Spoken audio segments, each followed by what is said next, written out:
100 years ago, a giant meteor crashed into the continent. The impact of the fall was enormous. Not only that, but the meteor carried eggs that spread everywhere. These eggs turned out to be a horde of insects, which, upon hatching, waged an intense battle against humanity. Humankind could not resist for long and even lost a large portion of its territories to the enemy. A few years later, humans managed to awaken the power to create spiritual contracts, which were different for men and women. Women would awaken their spirit when they reached adulthood, while men would awaken theirs only after forming a contract with the master of contracts. In this way, humanity was able to fight back and preserve the small part of the world that still remained under its control. 100 years after the catastrophe occurred at King Tang Academy, one of the students, named Gu Lin, attempts to conjure a weapon with her powers. She successfully summons a rank C sword. However, she is frustrated because she wanted something more powerful. This is the annual awakening ceremony. People do not know what they will awaken until their talent is revealed. Next in line is the student Xiao Mei. She touches the magic stone, and spiritual power manifests, flowing through her body, bringing forth a spear. Her teacher is astonished to see that she has awakened a rank S weapon,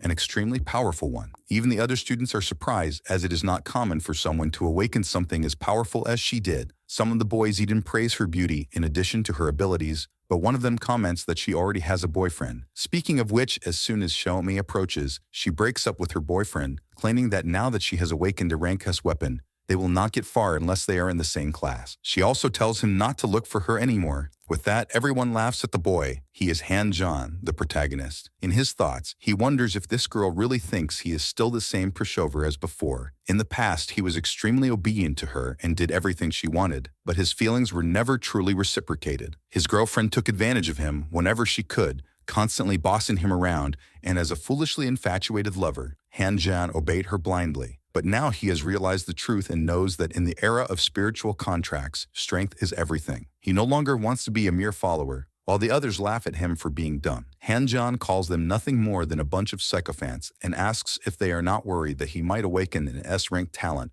or even something superior. His ex-girlfriend scoffs, saying that S-rank spiritual contract talents are extremely rare, and asks if he really thinks he is worthy of such a thing. Right after that, it is his turn. Han John touches the magic stone. However, he feels that it is not responding. Xiao Mei mockingly states that, as expected of someone like him, not only is he not a rank S, but no power has even manifested, making everyone present burst into laughter. But then, an intense light radiates from the protagonist, as the stone finally manifests its power through him. Seeing this overwhelming surge of energy, they are left speechless, only imagining what will emerge. From the stone, an SS rank contract appears for the protagonist, something never seen before. Xiao Mei had no idea such a thing was even possible, as in 100 years, no one had ever awakened with such power. Everyone else is just as shocked, claiming that this must be a mistake because otherwise, the protagonist would become the strongest human alive. On the other hand, the girls are already setting their sights on him, wanting to take advantage of the situation by offering themselves to be his girlfriend. Each one of them uses their charms to try to get his attention. However, the protagonist is not interested and rejects them all, as he has no desire for the attention of such superficial people. What Han John wants now is to know what kind of equipment will emerge from his power. His system alerts him about his attributes. Before he could act, his ex-girlfriend returns like a repentant dog, begging him to disregard what she said earlier. Han John looks at the girl, and with his new system, he can see her attributes and realizes that she is now far inferior to him. While she keeps talking endlessly, he can only focus on the system's information. Then he rejects her and completely ignores her. But the girl does not give up and says this is not over yet. However, as soon as Xiao Mei moves away from him, the other girls start laughing at her, as the tables have now turned, until they begin talking about another girl, one they even find pretty, but do not believe in her potential. The others say that with a useless contract, she will not last long at the academy. Her name is Sei Yue, and she hears the girls calling her just a pretty face, quickly feeling upset for not being seen as someone capable. She wonders why they have to treat her this way. Sei Yue's face is soon covered in tears, until, while running, she accidentally bumps into the protagonist. But seeing that she is about to fall to the ground, Han John catches her and asks if she is okay. Deeply embarrassed, she says yes. However, the protagonist analyzes her and realizes that the girl is one of the 10 ancient deities, yet she awakened at rank E, one of the lowest, leaving him wondering why. Then she steps back and apologizes for falling on him. The protagonist says it is fine and gently pats her head, saying that he would like to invite her to join him in an exclusive spiritual contract and become his ally. Immediately, jealousy arises among the other girls as they consider themselves more beautiful and more competent than Esea. even wanting to fight her for the protagonist, until Chen Guangpu, the academy director, appears and interrupts the commotion. He says he admires the protagonist's attitude but states that forming a contract like this cannot be done recklessly, as someone like him is destined for greatness, and his mission is to defend humanity. Shi Yuwei agrees with the director and says her abilities are not worthy of the protagonist. Then Zhao Hu, the guardian of Profound Blue City, appears, saying that Han Zhan has caused quite a stir today. Xiaomi gets excited upon seeing him, as he is her godfather. He asks the protagonist if he used his SS of rank to bully his precious goddaughter. He also says that no one in the city will dare form a contract with the protagonist and tells him not to be ungrateful. Xiaomi agrees, saying that if he apologizes to her godfather,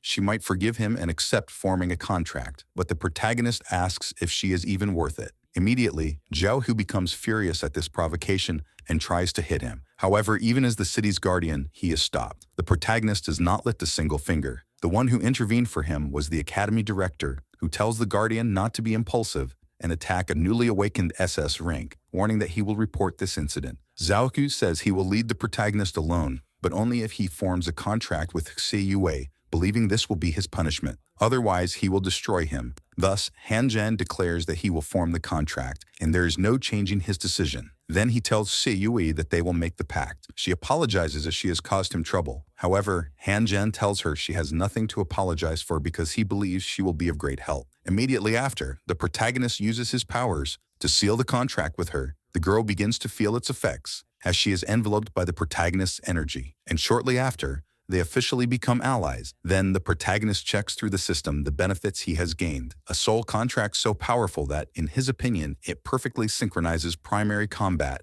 recovery, and major support compositions. Shi Yue also starts noticing the changes. She has jumped from rank E straight to rank SSS due to the contract, and she thanks the protagonist immensely. The people around them witness everything. On the other hand, his ex claims she was humiliated by him and asks Zhao Hu if she will be compensated for it. He responds that forming a contract with someone of rank E is already the protagonist's punishment, as this will make Han Zhan's life in the city much harder. Besides, he has already arranged an evaluation with a master of contracts for Xiaomei. However, Zhao Hu then asks how she will thank him. She replies that they can go to their usual special place, where she will reward him. Immediately, Zhao Hu starts thinking he is in for a great night. A few hours later, he picks up his phone and checks the circulating news. He sees that someone has posted negative news about the protagonist online and feels delighted about it. Not only is he happy, but so is Xiaomei, as she praises her godfather in every way. Zhao Hu thinks that public opinion is just a prelude and that once the evaluation begins, he will show the protagonist what true cruelty is. But for now, he enjoys the pleasures of her company.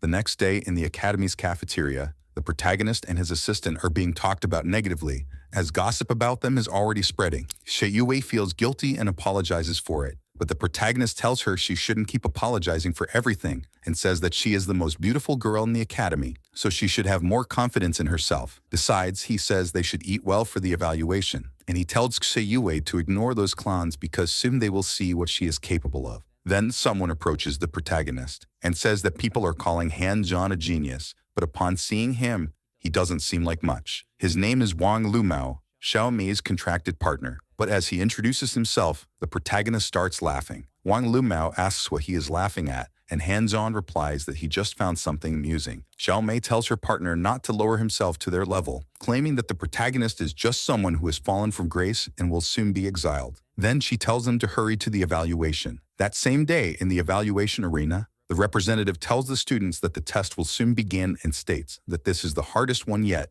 and only those who pass will be successfully qualified. To go first, he calls Xiaomi and Wang Lumao. Thus, the pair stands up and heads to the arena. Once inside, a door opens before them, and from it, a giant insect emerges. This is the most difficult test, defeating a giant insect. Wang Lumao seems extremely excited to begin. He uses his partner's abilities and borrows her spear to use in the fight, as he intends to defeat the monster with it. But as soon as he lands the first attack, it does not deal much damage to the creature, so he realizes he will have to strike again with more force. This time, he puts more strength into the blow, successfully slicing the insect in half. The audience gets excited upon seeing such a feat. Not only do the people in the arena watch, but the footage is broadcasted to the officials' room. However, Wei King, the leader of the first district, is unimpressed, claiming that this insect is easy compared to others. But his professor corrects him, telling him not to speak nonsense. Lin Jingxun from the 2nd District says that as an S-rank spirit, Xiao Mei should have been able to kill the insect in a single strike, but she was 20% weaker. He believes that the contracted spirit probably lacks discipline in her lifestyle, which led to spiritual energy leakage. Zhao Hu knows this is his fault but remains silent. Back in the fight, the two are congratulated for their victory, and the announcer even says they have broken the Academy's record. Soon, the audience also praises their performance, not believing that the next contestants can do better. Speaking of which, the announcer is about to call the next participants, and he calls Han Zhan and Sei Yue to the arena. The two stand before the door until the protagonist notices something different.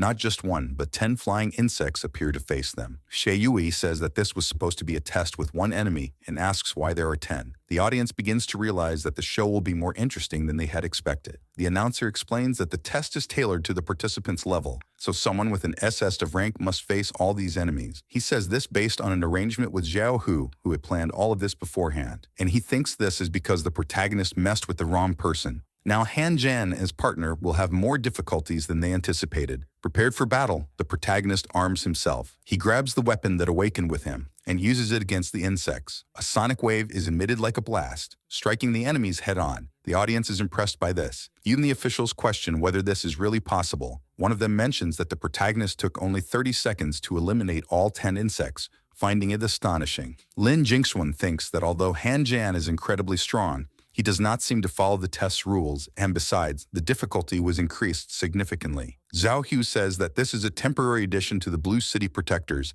and believes that young people should not waste their talent and set a bad example. But at the same time, he wonders, how is the protagonist so strong? And he thinks that 20 enemies should be enough next time. Xing, on the other hand, seems satisfied with the test results, claiming that the protagonist appears too comfortable, proving his worth. His master agrees but wants to see how far the protagonist's limits go. Then the test begins at level 2 with twice the number of enemies. The protagonist conjures a type of musical spell and once again prepares to use his harp. The insects fly toward him until they start feeling the effect of the spell and fall to the ground already defeated. Thus, the protagonist believes it is enough, unlike the audience, who are once again impressed by his performance. Q, the person in charge of the 3rd District, sees his rival eyeing the protagonist but quickly claims that he also wants him on his team. At that, a discussion begins between them about who will have the boy on their team. Shen Jiki from the 4th District tries to interrupt the fight, but the two join forces to tell him to shut up, until the professor orders them to stop the commotion. Then he hears the leader of the 2nd District suggest increasing the challenge. Thus, he agrees to proceed, raising the test level. Among all of them, the happiest one is precisely Zhao Hu. Back in the test arena, the announcer declares that the challenge level will increase. Soon, the level 5 test begins, featuring several fierce lizards and thunderbirds. The audience can't believe what they are witnessing, as they have never seen anything like it before. Meanwhile, the protagonist shows no sign of weakness. Seeing this, his opponent calls him arrogant. The lizards charge at full speed, while the birds attack with thunder, but the protagonist remains unfazed. Once again, using his harp, he counterattacks, this time summoning warriors to assist him, who in large numbers charge into battle. The warriors face the lizards head-on, but end up being defeated by the birds, who destabilize them with their thunder attacks. Not only that, but the arena walls are also affected. The protagonist notices this and retreats. However, he does not flee from the fight. He only moves away from the thunder. His movements are so impressive that the audience can't believe their own eyes. Regardless, the protagonist repositions himself in another area, and once again with his harp, he prepares to attack. He uses sound against the monsters once more, and breaks their formation. Seeing that the protagonist is not only very young, but has also defeated high-caliber monsters, the audience is shocked by his performance. Even his opponents are impressed by his talent. Thus, the announcer declares Han Zhan the winner of level 3. In the high-ranking officials' room, they are also impressed, as they witness his ability to use music in battle. Not only that, but the most astonishing fact is that he achieved this despite having formed a contract with someone of rank E. Soon, the professor calls for Afu. The man presents himself to his master and asks for his orders. He says that Afu has the ability to identify the rank of contractors and asks him to analyze Xie Yue. He attempts to analyze but fails, stating that it might be a situation similar to that of Nis Ling Zhen. She was identified as rank E by the Awakening Stone, but his talent does not reach the same conclusion. However, she is so powerful because she signed a contract with Han Zhan. The professor finds this bizarre, and if true, it would be necessary to ensure that Ling Zhen and Han Zhan meet. By the way, he asks for the name of Ling Zhen's talent. Afu replies that it is Shenong's cauldron. Back to the protagonist, he says he wishes to continue the test. The official is surprised but agrees to proceed. Soon, the level 4 test begins. New monsters appear to face him, and once again, the protagonist defeats them all. With his power, he slices them apart and says he wants to feel challenged as he seeks to test his limits. The challenge level keeps increasing, and at each stage, he proves superior to his enemies, leaving only the corpses of monsters in the arena, until the official states that he has already reached level 9, adding that he can stop if he wants. But the protagonist opposes this, declaring that he wishes to go up to level 10. The official calls him crazy, claiming that no one has ever succeeded at this level before. Even the people in the audience know this and want to see if the protagonist is truly capable of surpassing the highest level. The leader of the first district says that, in his time, this evaluation system was challenged up to difficulty level 9, but that was already a new record in 100 years. The head of the second district says that this boy has great talent and wants him on his team, so a discussion begins between them about who will get the protagonist. Then the leader of the first district suggests a competition, which the leader of the second district accepts. Back in the arena, the person in charge of the challenges says that if the protagonist insists on the challenge, he cannot stop him, but he must warn him that this level is impossible and that if he wins. Han John says that he is aware of this and only needs some time to recover before starting. The official states that the evaluation has a rule not allowing more than 5 minutes of rest, but the protagonist says he just wants some time for a sound. And through his sonic abilities, he recovers, once again impressing those watching. Meanwhile, the district leaders continue competing for him, until Liu Jingchun, the leader of the 5th district, appears, questioning whether it is really appropriate to send such a versatile spiritual contractor who can absorb spiritual energy and heal injuries to the front lines. Soon, the others ask if he also wants to join the competition, but Liu Jingchun simply says to leave the protagonist with him, as he will be more useful in his team. However, it is of no use, as the others also want the protagonist, and they are willing to fight each other for him, if not for the interference of his master. He says that the 8 great districts of Daxia each have their own responsibilities and have made great contributions. The first district excels in decisive battles, the second district specializes in strategy, the third district expands territories, the fourth district explores and seeks the truth, the fifth district saves lives, the sixth district guards key passages, the 7th district traverses the oceans, and the 8th district remains behind the scenes. These 8 great districts are the pillars of Dixia. They hold up the sky for the people below. The old man once considered creating a 9th district, but never took the initiative. Wei Ting asks if he is really going to build a new district, but for Lin Jingxuan, there is no need to ask that, because when looking at the protagonist, the answer is obvious. The challenge that strikes fear into everyone appears, revealing itself to be a high-level flaming beast. The announcer says that the protagonist will have to survive the attacks of this monster for 3 minutes to pass the test. The creature is so fierce that its movements affect even those in the audience. However, they see that the protagonist in turn has not moved and is not intimidated by standing before such a dangerous demonic beast. Han Zhan asks Sei Yue if she is ready. The girl responds that she is, stating that no matter what he decides, she will provide the necessary support. Then the protagonist advances, saying that as a master of spiritual contracts, he is not there just to survive, but to defeat the creature that has never been conquered before. He dodges the monster's fire attacks, which are extremely destructive and dangerous. However, the protagonist has the aid of his magic heart, and through it, he manages to invoke chanting magic. This power is magnificent, according to those who observe him, leaving the audience deeply affected. But Han Jinan is focused on his mission. He wants to kill this monster. Soon he uses the wind, hoping to counterattack the enemy's fire. Thus, the enemy loses its balance, being carried away by the force of the wind. For, like a hurricane, the wind affects it, disintegrating the monster completely. The audience had already witnessed the protagonist's strength before, but this time, he defeated a challenge said to be impossible, and they cannot believe their own eyes. Even his rivals are shocked to see this. For his part, Han Zhan says that forcibly executing a high-level zither composition still causes a severe reaction. Basically, that was what he did. Then one of the leaders approaches and congratulates him for passing all the tests and breaking the score record. The protagonist asks who he is. He introduces himself as Lin Jingxuan, the leader of the second district, and is there to ask a few questions, such as who he thinks will win in the end. Han Zhan says that the enemies are stronger,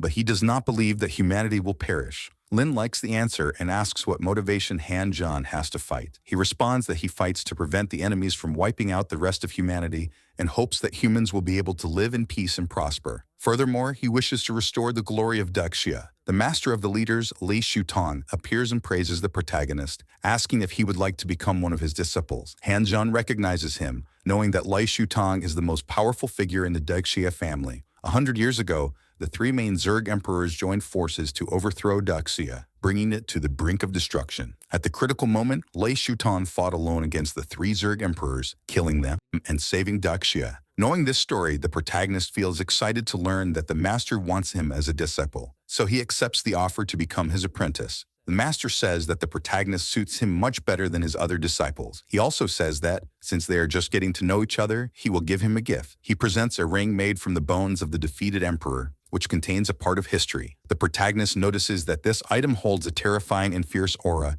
assuming it is due to the nature of the dead emperor's bones. The master explains that this ring can repel low-level Zergs, but when facing more powerful ones, they may feel an even stronger urge to attack. And if the protagonist is concerned, he should not wear it regularly. Han Zhan replies, "This is a gift from my master. Of course, I have to wear it." Seeing this, the master says that the protagonist is not like some of the weak ones who do not even dare to take the ring, even when it is offered to them. Then he says that's enough talk and tells the protagonist and his companion to rest, as later he will take them to lunch to get to know them better. Later that day, they meet at a restaurant. The master says he has asked his other disciples to come as well because he wants them all to meet. Lin Jingxuan formally introduces himself. Soon after, the heads of the other districts are also introduced. The protagonist and his companions say it is a pleasure to meet them. One of the leaders says they are like family now and don't need to be so formal, adding that only one of them is not present because he is busy with something. However, shortly after, that leader appears, introducing himself as the head of the 6th district. He hands his number to the protagonist, saying he can call in case of emergencies. But just as suddenly as he appeared, he vanishes like smoke. The protagonist is a bit confused and says that this leader has a unique personality. Then Lin Jingxuan gives Han Zhan a gift, saying that the box contains martial arts techniques,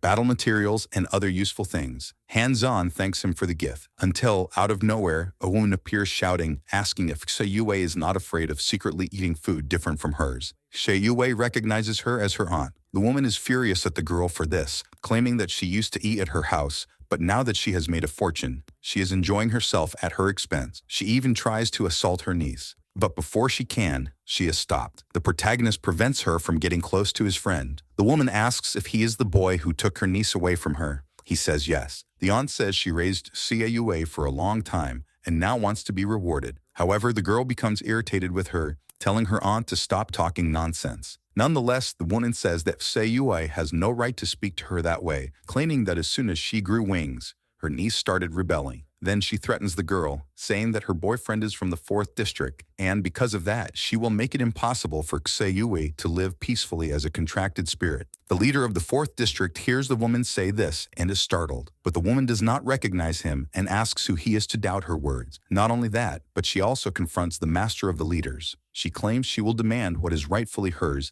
and that if the old man wants to keep her niece, he must pay for her house, her car, and everything in her name. She also says she has relatives in the 3rd, 4th, and 5th war zones, and that if he does not dare to give her what she is asking for, she will make him suffer. The master speaks directly to his disciples, stating that the disrespect of this woman cannot go unpunished. Immediately, each of the leaders calls their districts and takes the necessary measures. The woman refuses to back down. She claims she also has connections with influential people. However, shortly after, her phone rings. She answers, and on the other end, her grandfather gives her a harsh scolding, saying that her actions are tarnishing the family's name. The master merely observes her at that moment. Meanwhile, her grandfather continues reprimanding her, telling her to behave, or else she will be a dead person soon. In shock, she drops her phone to the ground and asks who this man standing before her is. After that, the restaurant staff tries to make her leave, but the woman continues to cause a scene. Like a child, she throws a tantrum, saying she does not deserve to be treated this way, until the master grows tired of the noise she is making,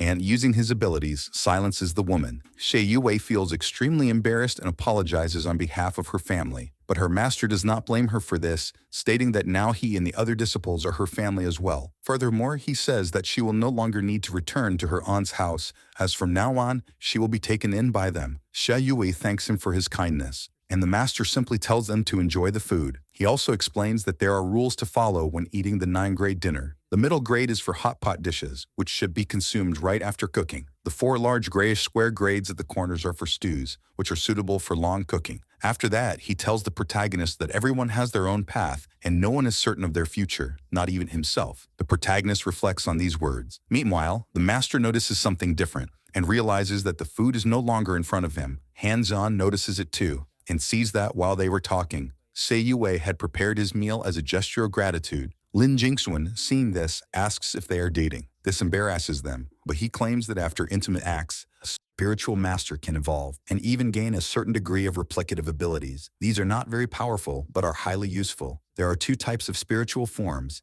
materialized and humanized. Their spiritual companions are in their humanoid forms, thus fulfilling their roles. Han-Jan says that masters and spirits can fight together or separately. But Se-Yue adds that this is only if they have engaged in intimate acts first. Lin Jingxuan asks if Se-Yue is really just rank E. Han-Jan says that she was, in fact, level E at the beginning, but she has the ability to revive her divinity. After that, she ascended to rank SSS with him. The leaders are surprised to hear this. Han-Jan explains that others believe he chooses his spirit randomly, but he would never contract an ordinary spirit. Because of his talent, if he encountered a spirit with divinity, he would not pass it up, even if it were low level. Besides the Fuxies there are 9 other ancient divine weapons. Then the master says that no one should know about this talent except them. And he tells Jingxuan that when he returns, he should classify Han-Jan and Se-Yue as the highest level secret and prevent anyone from accessing it. After that, one of the leaders says that he and his team have managed to win 19 consecutive battles and, in addition, have reclaimed about 20% of enemy territory. The master praises this work and appreciates receiving good news for a change. Then he suggests a toast to that and to the new students. Late at night, they leave the gathering, and the protagonist notices that the master has had too much to drink. However, the master tells him not to worry about it, as he must now get to know his new home. Upon entering, Han-Jan says he did not expect the master to have a house in Shenwen City. He explains that this is his wife's hometown. This also surprises the protagonist, as he did not know the master was married. Lai Shutang says that it has been a long time, and reveals that his wife died in battle. He also says that everyone knows he killed the 3 Zerg emperors, but no one remembers his wife. Faced with this delicate situation, the protagonist apologizes for bringing up the subject. The master simply tells him to be kind to his companion, as they are not just contracted spirits, nor your tools for fighting. They are also human beings. Han-Jan asks the master to say his wife's name, stating that as long as there is someone who remembers her, she will not be forgotten by the entire world. Lai Shutang says that the protagonist is truly remarkable, and reveals that his wife's name was Lei Mai. In that historic battle, he killed 1 Zerg emperor, and she fought to the death against the other 2. If she were still alive, she would be more qualified than him to have the honor of saving the Xie Empire. After their conversation, the master takes them to their rooms, and outside he rests alone under the starlight, remembering his wife and the good memories they'd built together, until his new students appear, saying that they do not want to leave their master alone enjoying the starlight. The master thanks them and says that seeing the 2 of them reminds him of when he and his wife were younger, and he tells them that if they want to protect the person they love, they must be strong enough, so he will teach them martial arts techniques. Then the master channels his energy, preparing to teach the 2 of them. He then introduces the technique called Baki Quan, explaining that it has 8 locks in total, corresponding to 8 strategic points in the human body. Once all 8 locks are unlocked, one surpasses their limits. The protagonist follows the master's instructions, surprising Han, because he learned faster than the master expected, as it would normally take about 6 months to reach that level. Han-Jan simply says that he is feeling the energy of the place and channeling it. The master attacks, saying that now he will teach him the fighting technique using the 8 lock. Han-Jan is caught off guard and falls after being hit. Lai Shutan says that he will make him realize that being too much of a genius is not always good, and that you should be a bit more reserved. For the master, it is very satisfying to teach a lesson to a talented disciple. But for Han-Jan, it would be better to have a kinder master. The next day at IE Academy, Se-Yue asks if the protagonist is still in pain. He says no, and that he already feels better, until they come across some attention seekers who provoke them precisely because of their performance on test day. But the protagonist simply ignores them and tells his friend to do the same. After that, they go to the director's office, who tells him he has bad news. According to the higher-ups, they will be assigned to the Deep Blue City Guardians starting today. starting from the bottom to perform frontline duties. He must report to the organization as soon as possible. The director acknowledges that this decision is a bit excessive given their talents, but it is an order from above, and he has already tried to argue against it. But the protagonist says that this is a good decision and thinks that it is exactly as his master said. The provocative students return and once again begin mocking the two of them. However, this time the protagonist does not ignore them. He confronts these troublemakers head-on, until their leader challenges him to a fight. Then the protagonist says he will make him pay for all this humiliation. So the two clash, but Han Zhang comes out on top, as the troublemaker's arm snaps in half upon being hit. The protagonist is not satisfied with that. He, completely unhinged, lands a solid punch on the troublemaker's face, forcing him to swallow his insult. As soon as it ends, the protagonist leaves with his friend, leaving the defeated opponent on the ground. Seeing this, the director calls for someone from the infirmary to attend to the fallen student. Outside, Han Jan and his friend head to the Guardian's headquarters to register. The receptionist treats them with disdain, but as soon as he sees who they are, he quickly changes his attitude, claiming that he had been expecting them. Then he pulls up the files and says that the two will be in the same squad. Within the Guardian's organization, each person has a primary team, which is responsible for supervising the other Guardians. The others are numbered according to their districts and belong to different teams. After this explanation, the receptionist points them to the room they should go to. However, as soon as they arrive, the room is completely messy, so they wonder what happened there. Inside, a woman asks who they are and what they are doing there. The protagonist says that he has been appointed the new captain of Team 527, until a man lying down hears this and says that he hasn't even fully grown his hair out yet, and he already wants to be the new captain. Xie Yui does not like this behavior and asks why this man is acting that way. Even the protagonist wonders if all squad members are like this. Then the man stands up and tries to tease Xie Yui, saying that her voice is too serene for someone who is angry. However, the protagonist does not like the way he is behaving near his friend and immediately punches him, sending the man to the ground with a bloody nose. Hong Yinwei tells him to keep talking to the leader because she is leaving. Yifan asks her to leave some money with him to buy drinks. However, she walks away, saying she has no money. After that, Yifan says that this team is so depressing that they don't even have money to buy alcohol, and asks if the protagonist really intends to stay. Han Zhan says that as long as he stays there, any problem will be temporary, but Fan says he is just overestimating himself. He also says that they were ranked last among the Guardian teams of Deep Blue City in terms of points. Soon, in 2 months, it will be the end of the year, and the organization will hold a dismissal meeting for the teams. The detainees will be sent to the lower district. Judging by their team's current points, dismissal is inevitable. The lower district is chaotic, dirty, and degraded, with extremely harsh living conditions. Then he says that if the protagonist does not want to die in the lower district, he should leave quickly. The protagonist realizes that Jan Hu is trying to send him to a dangerous district to get rid of him, but says that he will not succeed. Xie Yui says that insisting on this squad is a waste of time.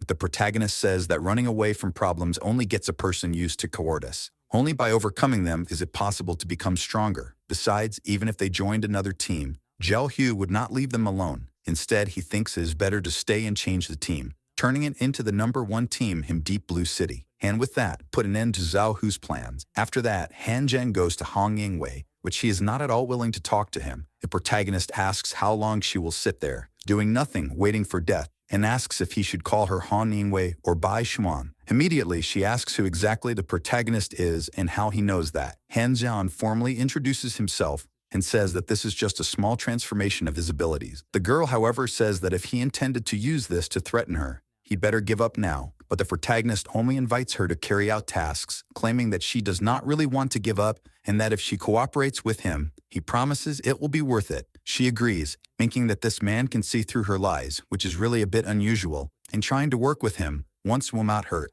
Thus, the protagonist says that she will be responsible for gathering the tasks, and he will do the selection. Han Yingwei says that there are 3 suitable tasks for their group at the moment and asks him to take a look. The protagonist says that these tasks are a bit difficult, with few points, and wonders how long it would take to surpass the others. Then he states that if they are going to do this, he wants to take on the task with the highest points. But Han Yingwei does not agree. She says that this is not advisable, and besides, they would need to have 6 to 8 people in the group for that. Han Zhan knows this, but says that only these tasks can help them get the necessary points. Hong Yingwei calls him crazy, stating that if they fail, they will still receive a 10% penalty on their already few points. But the protagonist says that he will take full responsibility for any problems. She agrees to go along with it, but thinks that, in the end, she will be the one responsible for carrying their bodies when they lose. Far away, another group is handling the cleanup of a battlefield. but they cannot handle it alone, having to rely on the collaboration of another group. However, their leader tells some to guard the entrance to the sewers and check if anyone is trying to handle it alone. A little later, the protagonist arrives with his group, and Han Yingwei warns him about the possible dangers of this area. However, the protagonist, along with his friend, runs ahead, telling Han Yingwei to wait there as they will be back soon. Han Yingwei does not understand why he did that, claiming that completing this task would already be difficult with a large group,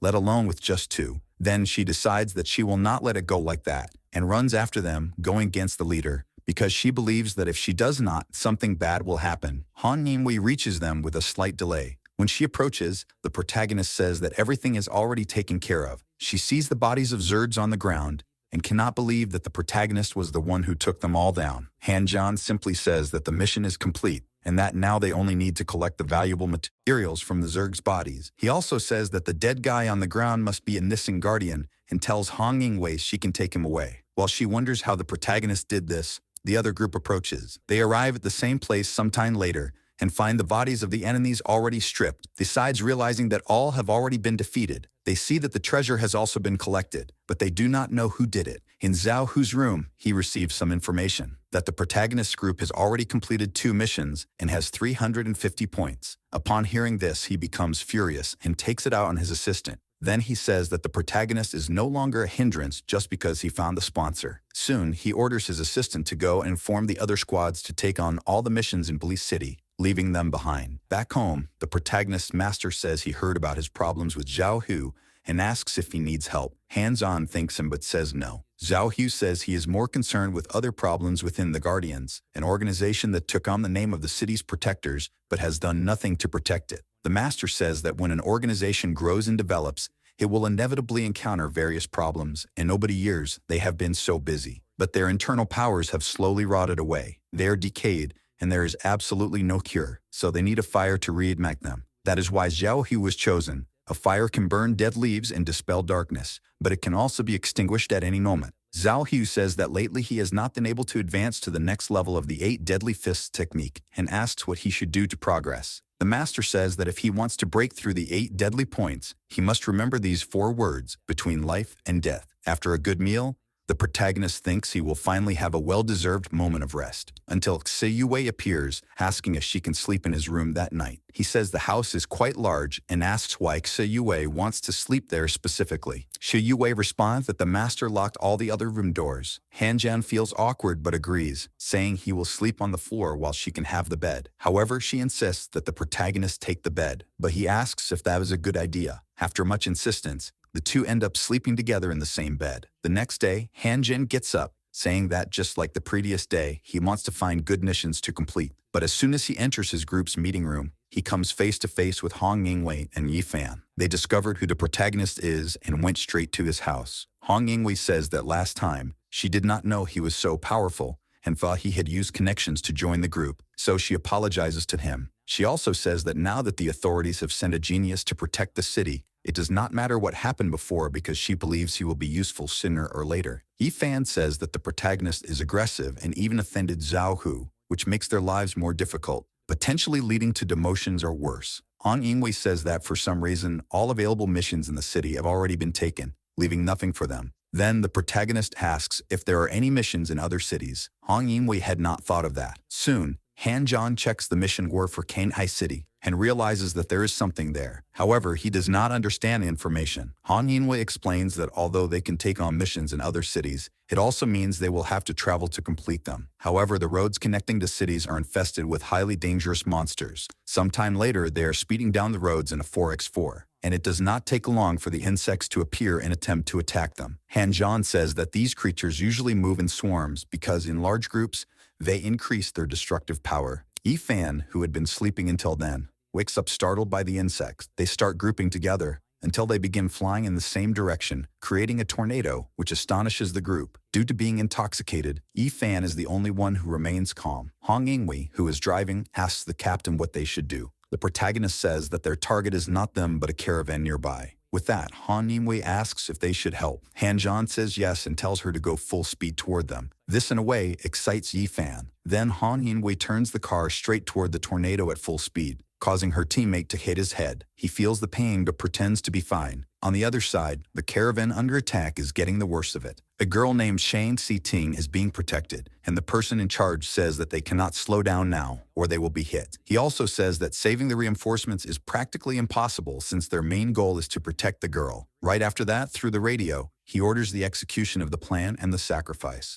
The girl even tries to stop it, but they claim that protecting her is the priority. Then, at the leader's command, they attack the enemies with heavy weapons. However, their attacks only serve to delay them, as they are ineffective against these insects. Shang Si-ting feels frustrated from not being able to save them, but her guardian tries to comfort her, claiming that it is an honor to die in her service and protection, and that she should not blame herself, until suddenly they begin to hear a strange sound. Once again, the tornado is attacked, but this time by the protagonist. With his magic harp, he attacks the enemies from a distance. Thus, the hurricane is slowly dissipated. From inside the car, Shang Si-ting can see this, until her car and the protagonist get very close. Han Jan does not stop using his powers, as the situation is still not safe. Shang Si-ting is impressed to see someone dispersing the storm, as she did not know that anyone was capable of it. After that, each goes in opposite directions, but the insect hurricane has not yet been completely defeated, until the moment comes when they decide to fight back. Yifan warns his group to be careful, but in the middle of it all, he is hit. After falling into the back of the truck, he still manages to joke around, but the protagonist says he needs a healing potion, and that if he does not remove the stakes that hit him, he will soon die. So Han Jan tries to do it as quickly as possible, and removes the sharp objects one by one. After that, he asks how his companion is doing. Then he decides to analyze him and discovers that Yifan has an impressive healing factor,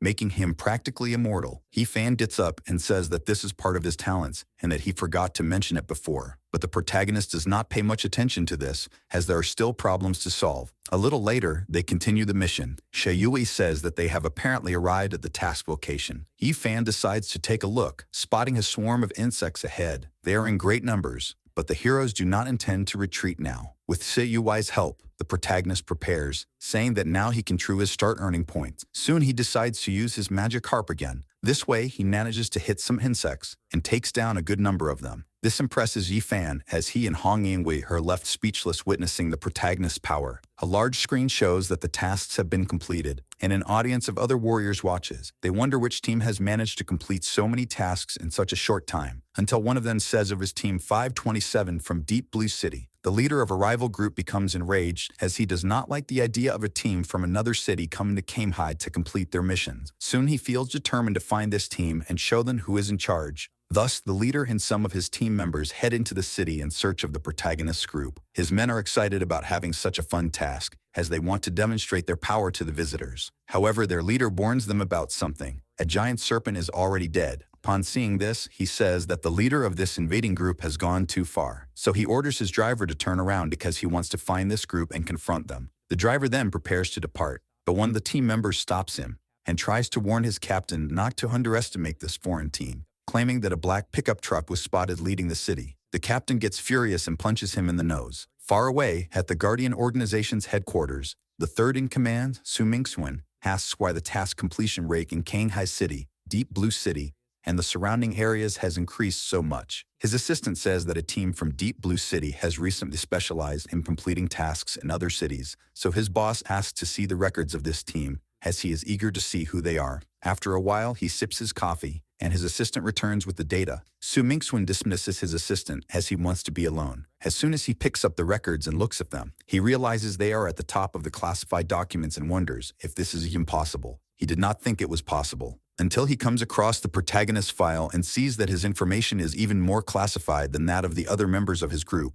After that, his phone rings. The person on the other end introduces himself as Lin Jingxuan, and Su Mingxuan wonders why he is receiving a call from the second-in-command of the war zone. Lin Jingxuan simply tells him to stop investigating those files, warning him that this is above his clearance level. He hangs up and wonders what is so secret about these people that someone from the high command does not want him to know. Speaking of the protagonist, he is about to fight a very strong creature. A creature attacks the protagonist, but he quickly dodges the strike, and right after that, he manages to counterattack. Afterward, he says that the mission is complete and asks Hong Yingwei to check the points earned. She analyzes the data, and meanwhile, Yifan says that with all the missions they have completed, they should soon be the #1 group. Hong Yingwei says that they have 1,800 points, but they are still in last place in the ranking. She Yui does not understand this and asks if there is anyone capable of completing tasks faster than them. It does not take long for Hong Yingwei to blame Zhao Hu, saying that he is causing problems for them again. Han Zhan says that the second-to-last team has 2,300 points. However, the 12 teams that were originally at the bottom of the list are now tied. Han Yingwei says that more than a dozen teams are tied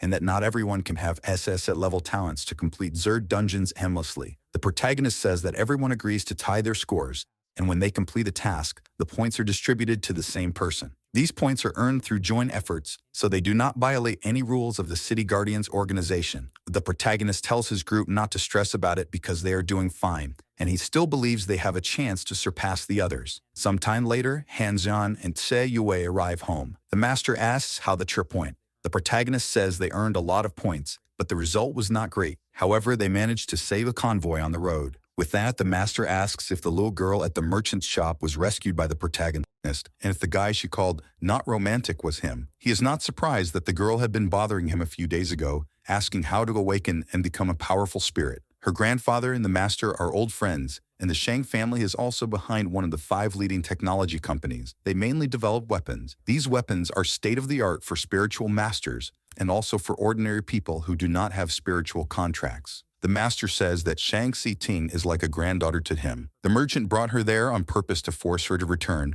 but she was interrupted by the protagonist. Han Zhan says that her identity is not simple, and he did not want to cause trouble. The master responds that it is fine. The convoy was escorting something meant for him, and it is something he intended to give to the protagonist anyway. She Yui asks what it is. The master says they are innovative potions. Han Zhan says that this potion increases strength, speed, reflexes, defense, and even talent, but he is unsure if it is true or not. The master asks why they are still standing around and tells each of them to grab one and swallow it quickly. They thank him and drink the potion. Soon after, the protagonist begins to feel its effects. Not only him, but also his friend. The 4 celestial elements appear. Han Zhen asks, after Tse Yui's awakening, has a new divinity appeared? The will of the heavens is actually a celestial phenomenon. There are 4 phenomena in the sky: wind, fire, thunder, and lightning. Through this potion, both the protagonist and his friend's powers have been amplified. After the intense effect wears off, Han Zhan says that the innovative potion is so powerful that not only did he level up, but he also gained more musical abilities for his friend's new divinity. Even Tse Yui says she feels much stronger. The master finds this splendid and tells them not to disappoint him with their new performances. Then the protagonist's phone rings. On the other end, Hong Yingwei says that a new city task list has appeared and that new missions are available. He sees that it involves 3 Zerg Rangers. A single ranger is equivalent to 3 third-level spiritual masters. So he wonders if he should accept this mission. Then he tells his group to meet him on 6th Street to discuss it and informs the master that he and his friend are heading out. The master says that today is a busy day. Then his butler appears, saying that Nis Lingjun has been found in Shanghai City, but she refuses to return to see him. Back to the protagonist, he and his friend meet up with the rest of the team. Without wasting time, Hong Yingwei asks if they will accept the mission or not. Their captain says yes, as this is a great opportunity to earn more points. However, she warns that the Rangers, even when young, are too dangerous to be defeated. The protagonist asks if she knows what a red alert means. He then explains that it means if they do not eliminate that Ranger now,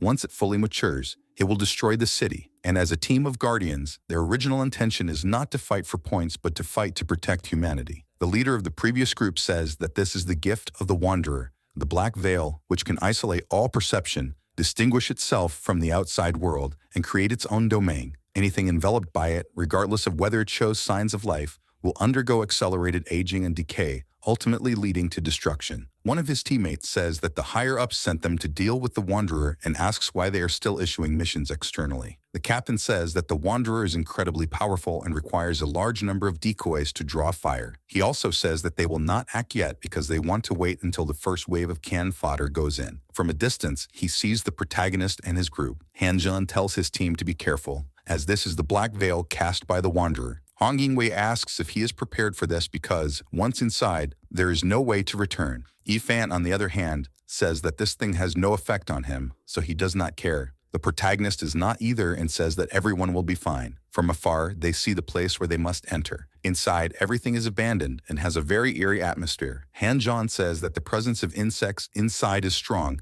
and warns everyone to stay alert. Yue says she feels like she is being watched at all times, as if a pair of eyes is following her constantly. Of all of them, she is the most fearful. Soon, she claims to have heard a strange sound and asks if the protagonist heard it too. Yue says it feels like there is a force draining their lives. The Black Veil has a life deprivation ability. While they are inside, everyone's energy will be gradually drained until death. Fan says they have about half an hour. If they do not break the veil within that time, they will all become nourishment for the Wanderer's growth. Seeing a black sphere ahead, Yue asks if that is what he is talking about. Her teammate says yes. The protagonist asks if they just need to break it. But as he approaches the object, his foot is sucked into the ground, which seemed solid before but has now turned into something like quicksand. Yue is swallowed, but Fan tries to pull her out. Han-Jen also steps in to help. He says that this is the second gift the Wanderer grants to any object, life endowment. Life can be taken away, but it can also be granted. The things given life are not limited to humans, but can also include weapons, tools, and even the ground itself. Yue says that if that is the case, they should act together. The protagonist agrees with this and immediately grabs his magic harp. With it, he launches several attacks and blows up a nearby wall, causing it to crack. However, soon after, the wall regenerates, making the protagonist realize that the force within this place is greater than he expected. Not only that, but the entire area around him begins to move. He realizes this is an attempt to ambush them until a light appears above him. It was a sign that an insect was approaching. He was almost hit, but his harp spirit warned him. So Han-Jen managed to dodge just in time. The insect took the opportunity to escape between the walls. Han-Jen asks if what he saw is real, but his harp simply tells him to run, because more insects are approaching. The leader of the group opposing the protagonist says that apparently there will be no more fresh cannon fodder, telling his people to stay alert. One of them tells the captain not to worry, as they are all third-level spirit contract masters. And with third-level spirit contract masters, they will definitely complete the mission. Even if things get out of control, they will still be able to retreat safely. But as soon as that was said, things started to go wrong. Something strange begins to happen. Amidst a thick smoke,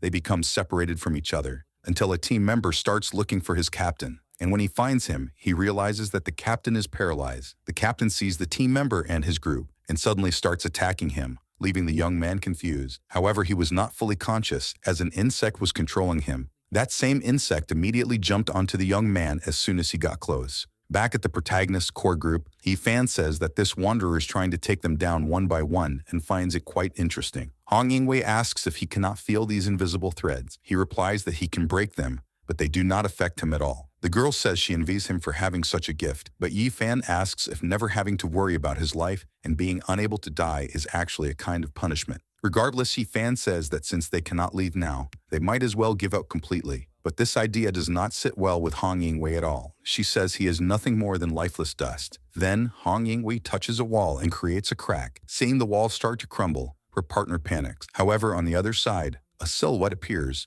Yue identifies it as her captain and warns him to be careful. The protagonist hears the warning and quickly dodges, barely escaping being crushed. Right after, he reunites with the rest of the group. However, as they are talking, a giant hand attacks them. This time, it is the protagonist who warns Yue to be careful. She, along with her partner, is caught off guard and has no time to react. But Han-Jen acts quickly, saving them. He tells them to stay out of the way, as he realizes that the hand that attacked them belongs to a giant monster. With his magic harp, he prepares to attack and waits for the creature to come a little closer. Then he launches his attack at it. The two team members step back and realize that the protagonist is facing a powerful foe. Han-Jen says that these monsters were all summoned by the Wanderer and that they need to destroy its body as quickly as possible. He also explains that after releasing the Black Veil, its body fused with the entire dark world. Now all that remains is this black sphere, and if they break the sphere, they will be able to kill the Wanderer. Yue tells the protagonist to go ahead. Meanwhile, they will hold off the creature.